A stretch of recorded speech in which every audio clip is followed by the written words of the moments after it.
মুমিনের শেষ সফর, আসমানি অভ্যর্থনা ও ফেরেশতাদের সেই গুঞ্জন।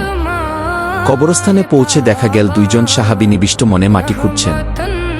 নবীজি কবরের পাশে বসলেন এবং গভীর মনোযোগ দিয়ে তা দেখতে লাগলেন। সাহাবীগণ চারপাশ ঘিরে নীরব হয়ে দাঁড়িয়ে আছেন।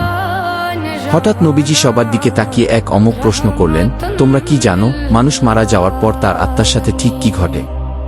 সাহাবীগণ তাদের চিরচেনা আদব অনুযায়ী উত্তর দিলেন, আল্লাহ এবং তার রাসূলই ভালো জানেন। 1 মুমিনের শান্ত বিদায়।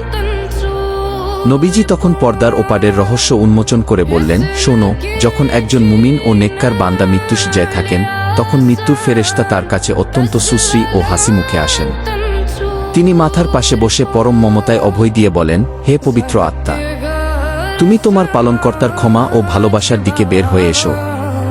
নবীজি একটি চমৎকার উদাহরণ দিয়ে বললেন, মুমিনের আত্মা বের হওয়ার সময় কোনো কষ্ট পায় না।